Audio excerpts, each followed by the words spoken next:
Welcome है जी क्रिकबाजी के इस जूम वाले एपिसोड में। बिकॉज कहते हैं ना, 2 गज की दूरी और मास्क है जरूरी, तो हमने सोचा भाई 2 गज क्या, 2000 गज की दूरी रखते हैं। और मैं आज राहुल माकिन, मेरे साथ हमारे क्रिकेट एंथुसियास्ट शिखर वाशने, हम बहुत दूर बैठे हैं हम्म, ताकि कोविड का कोई इम्पैक्ट हमें छू भी ना सके। और हम्म, साथों साथ, हाथों हाथ आपको आज ये ब्लॉकबस्टर बुधवार जो है, हम्म। मतलब वीक के अंदर दो दो मैचेस एक साथ। ऐसा लास्ट टाइम कब हुआ था शिखर? वेंसडे को भाई, मतलब 2 मैच। मुझे नहीं पता वेंसडे पे 2 मैच कब हुए। बट मुझे लग रहा है कि ये भगवान की भी थोड़ी सी साजिश है कि तुम घर के अंदर रहो, प्लीज मत जाओ घर से बाहर, और घर के अंदर बैठ के बढ़िया एंजॉय करो, मैच देखो। बिल्कुल सही, बिल्कुल सही। वैसे ही मजा आता है यार, एक ही दिन में अब क्रिकबाजी फ्रॉम होम हो रही है, तो हम्म। घर बैठ के 2 मैच का लुत्फ उठाना, मजे लेना। एंड ओहो, आपको पता है एक और हाँ जी। स्टार्टिंग में इंटरेस्टिंग ट्रिविया आपको देता हूँ। हम्म। और 3 मैच भी हुए हुए हैं एक दिन में। आपको याद है कब ऐसा हुआ है? 3 मैच नहीं, एक दिन 3 मैच भाई कब? में। ये बहुत बार हुआ है एक्चुअली, एक बार नहीं बहुत बार हुआ है। ये क्या होता है ना, जैसे कई बार हम्म, टीम्स स्लो रन रेट की वजह से फ्राइडे वाला जो मैच है वो बहुत आगे ले जाती है। तो जो हम्म। 12 बजे से जो 11:30 ओ, खत्म होता है, वो 12 बजे, 12:15 बजे खत्म हो जाता है। ये तो जो वो मैच अगले दिन चला गया। हम्म, और सैटरडे के 2 मैच, और ऐसा सर, सैटरडे को भी कई बार हुआ है। तो 3 मैच हो गए एक दिन राहुल भैया, आपको उतना ज्यादा दिमाग लगाने की जरूरत नहीं है। आप घर में रह रहे हो, मुझे समझ में आ रहा है। ठीक है, बट ये फ्राइडे का एक्सटेंड होके तो दिन में 3 मैच नहीं माने जाएंगे। वो फ्राइडे का अलग खत्म हुआ था, सैटरडे अलग खत्म हुआ था। नहीं, ये तो हाँ। मायने है, 12 बजे के बाद देखा जाए टेक्निकली तो एक मैच वो हम्म, चल रहा है, सैटरडे के 2 मैच, हम्म। तो 3 मैच हो गए, है ना? तो अच्छा ये चलो, बहुत बार हुआ है। आप बट इतना मजा मैच है। देखने की बात हाँ। कर रहे हो, आप इतना मैच देखने की बात कर रहे हो, हम्म। तो मेरे को एक चीज बताओ। हम्म। जब आप मैच देखते हो तो हिंदी कमेंट्री सुनते हो या इंग्लिश हम्म। सुनते हो? ये बड़ा अच्छा सवाल है, और ये आपने मेरे से परसों भी पूछा था। मैंने कहा क्यों ना ऐसा करें कि हम अपने इंस्टाग्राम हैंडल पे लोगों से पूछते हैं। तो मैंने राहुल मार्किन वन अपने इंस्टाग्राम पे पूछा, शिखर ने भी पूछा अपने इंस्टाग्राम पे, बड़े सारे रिप्लाईज आए। और हम्म, शिखर ने बेस्ट जो 4 है ना, वो हम्म। कंपाइल करके आपके सामने अब हम लेके आ रहे हैं कि कौन सी एक ऐसी चीज है जो हिंदी कमेंट्री में आपको सबसे ज्यादा इरिटेट करती है। हिंदी कमेंट्री की ना सबसे खराब चीज जो मुझे लगती है वो है कॉन्ट्रडिक्शन। अगर बैट्समैन छक्के चौके मार रहा है तब तो ये बोलेंगे कि 6 नहीं, 8 नहीं, 10 रन मिलने चाहिए, इतनी दूर गई, तारीफों के पुल बांध देंगे कि अब ये नहीं रुकेंगे, अब ये रुकेंगे ही नहीं। और लेकिन अगर वही बैट्समैन आउट हो जाए तो ये उसको एकदम ही नीचे ले आएंगे कि मुझे लगता है सिलेक्शन टीम से गलती हो गई, एक आउट ऑफ फॉर्म प्लेयर को टीम में लेना ही नहीं चाहिए था। तो मुझे लगता है ये जो एकदम से पलट जाते हैं ना, एकदम हालात जज्बात वक्त बदल देते हैं, ये मुझे उनकी बहुत खराब चीज लगती है। हिंदी कमेंट्री में सिर्फ अपनी कहानियाँ बताते हैं। मैच का नहीं बताते हाल कि क्या हाल है मैच का। सिर्फ अपनी कहानियाँ। मैच चल रहा है भाई, मैच पे ध्यान दो, मैच पे। The only thing I don't like about Hindi commentary are the punches. The punches commentators use. I don't like them. Narcissist लोग बैठे हुए हैं कमेंट्री बॉक्स पे, जो ये बताते कि हम अपने दिनों में ये करते थे, हम ऐसा करते हैं, हम वैसा करते हैं। भाई हम सब ने आपको देखा है खेलते हुए, तो आप आज जो प्लेयर खेल रहे हो उनके बारे में बताएं, अपने बारे में मत बताएं। तो वाह भाई वाह, क्या बात है, क्या बात है शिखर, मजा ही आ गया जी। अच्छा, यही सवाल मैं आगे काफी, कंटिन्यू करता हूँ हाँ, आपसे भी। काफी आप बताओ ब्रूटल हो रहे हैं लोग, थोड़े से, कौन। लोग थोड़े से ब्रूटल हो रहे हैं। अरे यार, हाँ, नहीं नहीं, सही ऑनेस्ट हो गए जी, ऑनेस्ट हो गए। हाँ, क्या ठीक करें, है। आप बताओ हम्म। आपको कौन सी एक ऐसी चीज है जो जो बिल्कुल भी अच्छी नहीं लगती हिंदी कमेंट्री? यार, मैं इतने टाइम से सबसे पूछ रहा था, मैंने अपने बारे में नहीं सोचा कि मुझे क्या पसंद नहीं है। सोचो सोचो, सोचो जरा। भाई, क्योंकि मैं भी थोड़ी सी कविता पढ़ता हूँ और कहानियां पढ़ता हूँ, हम्म। तो जब हम्म। ऐसे हिंदी कमेंट्री में वो तुकबंदी करनी शुरू कर देते हैं ना, शेरो शायरी पढ़नी शुरू कर ओ। देते हैं, और कि टोहरी ने मारा छक्का और रह रहे हक्का बक्का, ओ वाह जी वाह, ठीक है, वो जब करते हैं, ठीक है, तो तब तब मुझे थोड़ा सा इरिटेटिंग लगता है। तो हिंदी कमेंट्री वहां टर्न ऑफ करती है मुझे। हम्म। आपको? हाँ, मुझे एक चीज जो सबसे ज्यादा बुरी लगती है वो ये कि वो कमेंटेटर्स, मैं ये नहीं कहूंगा कि they are bad, they are very good players. जब हम्म, वो अपने जमाने में खेले हैं वो बहुत अच्छा खेले हैं, hmm, and they are very good English commentators. But अब वो स्थान पूर्ति करने के लिए, जगह भरने के लिए कभी इंग्लिश कमेंट्री करते हैं, कभी हिंदी कमेंट्री करते हैं। इंग्लिश बहुत अच्छी कर लेते हैं, बट जब वो हिंदी करते हैं ना, फिर प्रॉब्लम क्या होती है कि वो टूटा फूटा हिंदी बोलते हैं। हाँ समझ वो थोड़ी सी गलती लगती है, वो खराब करते हैं, वेरी मजा वेरी नहीं आता। Special answer. ठीक है। अब स्पेशल 2 मैच जो आज होने हैं, चलो जी उनकी बात करते हैं। सबसे पहला मैच, ओहो, आज की तारीख का उड़ता पंजाब वर्सेस SRH। तो पंजाब तो सच में उड़ रहा है, पर सनराइजर्स क्योंकि वो 3 मैच हैं, तीनों में से तीनों हार गए हैं, तो ऑफ कोर्स एक गलती जो उनकी है वो मुझे तो पता ही है, आपको भी पता है, वो केन विलियमसन को क्यों नहीं खिला रहे हैं यार? आपको क्या लग रहा है, क्यों नहीं खिला रहे?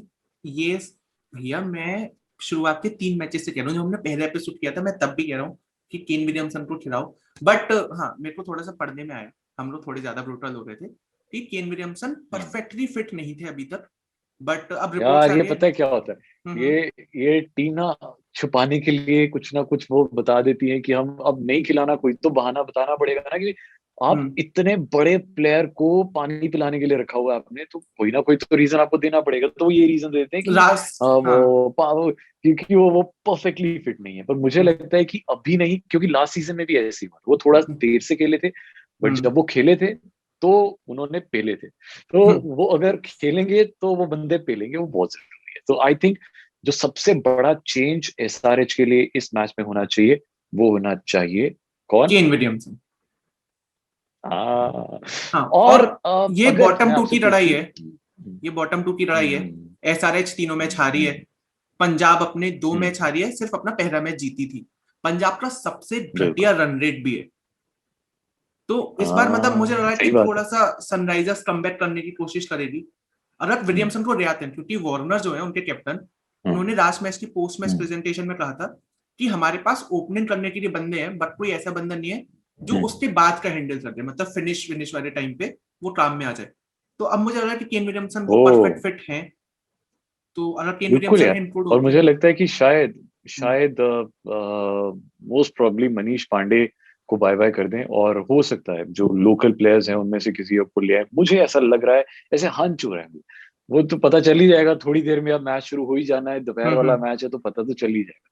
हम्म, पर 2 प्लेयर्स जिनको वो कभी भी बाहर नहीं निकाल सकते हैं, एक है राशिद खान, भाई हम्म, साहब 32 ओवर्स में वो 16 विकेट्स ले चुके हैं वर्सेस पंजाब, तो सवाल ही पैदा नहीं होता। ठीक है। दूसरा Jonny Bairstow, red hot form में है, हर मैच में चल रहे हैं, पिछले आप तीनों मैचेस देख लीजिए, मतलब अच्छा खेल रहे हैं।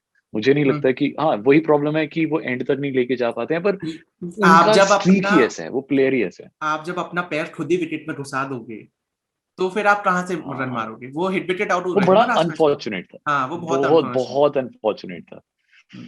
क्या करे जी, बट क्या करे, कोई नहीं। अनफॉर्चुनेट आ, अनफॉर्चुनेट यहाँ पे हम्म, पंजाब की साइड है, क्योंकि जो पिछले 16 मैचेस हम्म, हुए हैं पंजाब और सनराइजर्स के बीच में, हम्म, उसमें पंजाब हम्म। सिर्फ 5 मैच जीती है और सनराइजर्स 11 मैच जीते हैं।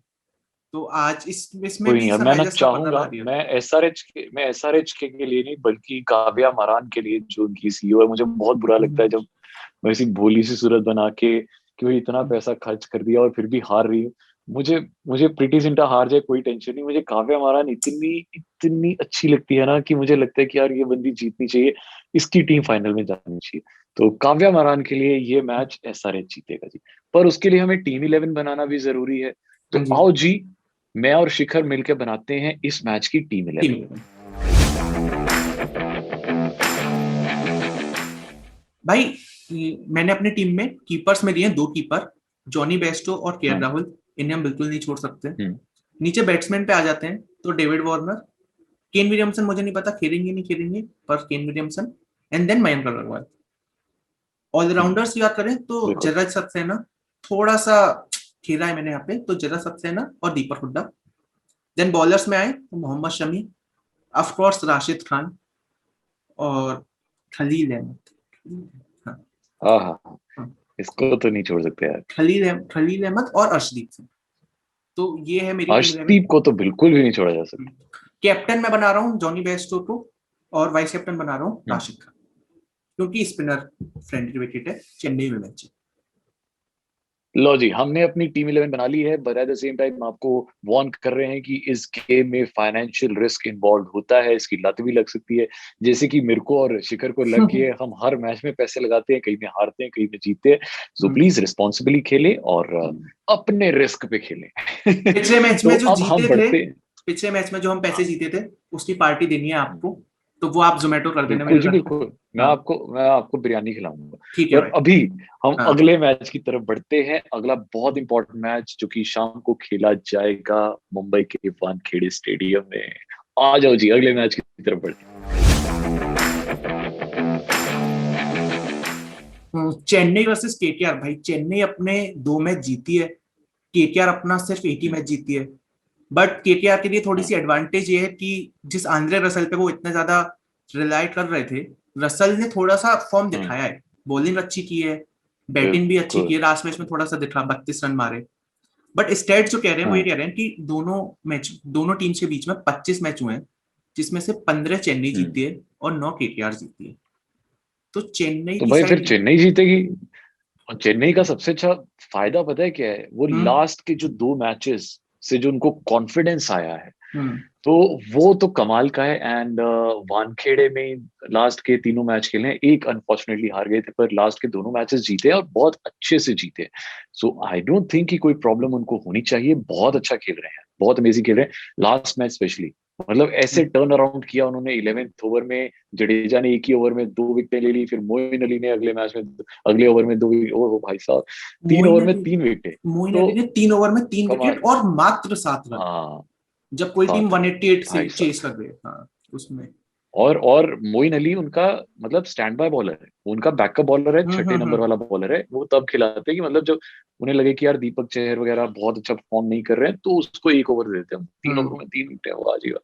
तो अब अगर हम एक्स फैक्टर्स की बात करें तो शायद चेन्नई के लिए एक सैम करन, रैना, जडेजा, मोइन अली, ये चारों बंदे अपनी रेड हॉट फॉर्म में है।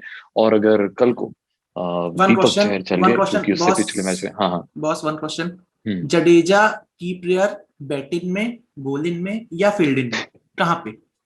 ओ, तीनों जगह है यार। He is a 360 player. मतलब उसे उसे अगला टाइटल अगर मिस्टर आईपीएल का दिया जाना चाहिए तो after Suresh Raina he should be the mister IPL. क्योंकि यार वो हर जगह खेलता है। और जो जो अभी लास्ट मैच हुआ चेन्नई वाला, हम्म ऐसा लग रहा था कि जहां पे कैच आ रहा है जडेजा वहीं पे खड़ा हुआ है। May be hmm it's because of Dhoni's captaincy. उन्हें पता है कि ये प्लेयर यहीं पे मारेगा।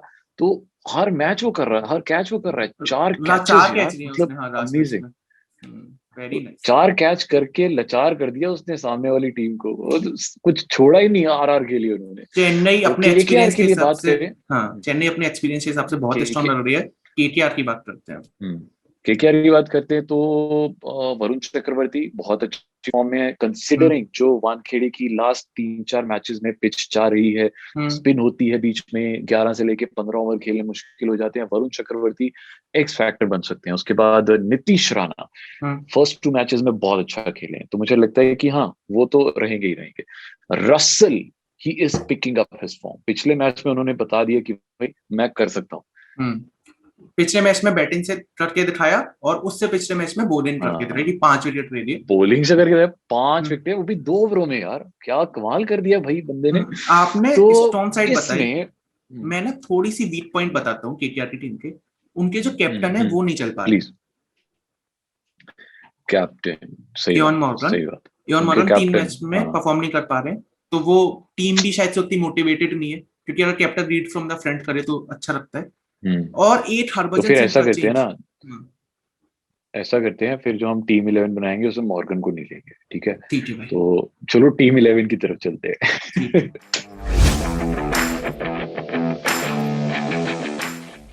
तो आगे जी हमारी टीम 11 केकेआर वर्सेस चेन्नई। मैंने दिनेश कार्तिक को लिया है, मैं लूंगा भी। क्योंकि धोनी एज अ बैट्समैन पिछले 3 मैचेस में बहुत अच्छा नहीं किया है, तो मुझे अगर कीपर चुनना है तो मैं कार्तिक पे अपनी बैट लगाऊंगा। देन बैट्समैन में Suresh Raina, Faf du Plessis, Nitish Rana. Then allrounders में एक बंदा जिसे मैं बिल्कुल नहीं छोड़ सकता हूँ, जडेजा। मोइन अली बिल्कुल नहीं छोड़ सकता हूँ, सैम करन और शाकिबुल हसन, ये 4। और बोलर्स में ब्रावो, चहर और पैट कमिंस। तो ये 3 प्लेयर्स हैं जो बॉलर्स रहेंगे, और कैप्टन मैं बनाऊंगा जडेजा को, वाइस कैप्टन बनाऊंगा मोइन अली को। तो बैटिंग पे मुझे कुछ इतना खास कुछ है ही नहीं, क्योंकि लास्ट का मैच देखें भी तो बैटिंग किसी ने भी इतनी अच्छी नहीं की, पर बॉलिंग से मैच जीती है टीम। और साथ ही साथ टीम 11 के साथ जो हमने टीम 11 बनाई है, एक छोटा सा डिस्क्लेमर भी आता है कि ये गेम है ना जो हम दोनों खेलते हैं, मैं और शिखर, इसमें हालांकि हम पैसे जीतते हैं, बट इसमें फाइनेंशियल लॉस होता है और बड़ी बार होता है, और इसकी आदत ही लग सकती है। हम दोनों को लग गई है बड़ी बड़ी आदत, घर वालों से मार पड़ती है, चप्पलें पड़ती हैं।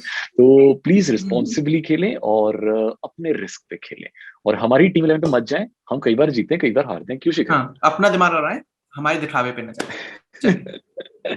और अब आप जीत सकते हैं, और ये तो आप डेफिनेटली जीत ही जीत सकते हैं। वाई? बिकॉज इस गेम का नाम है क्रिकबाजी का बाजीगर। ये कैसे खेलते हैं शिखर, मुझे ये बताओ।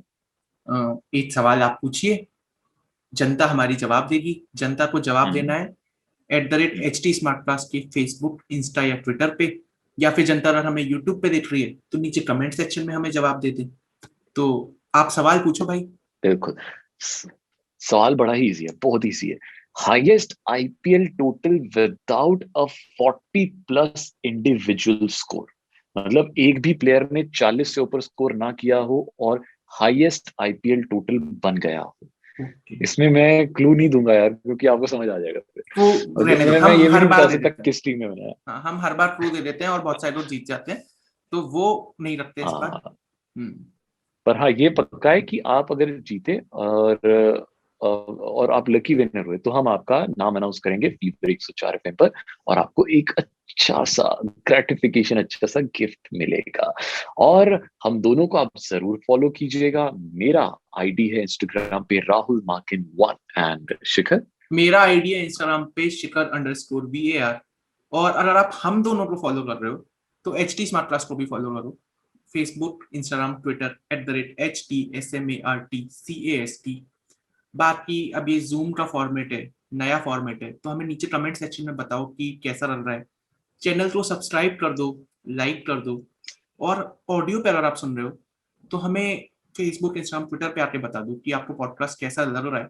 हमने ऐसे बहुत सारे पॉडकास्ट बनाए हुए हैं HTSmartcast.com पे, तो आप वो सारे पॉडकास्ट सुन सकते हो। सुनते रहो हम दोनों की ट्रिकबाजी नए नजरिए से।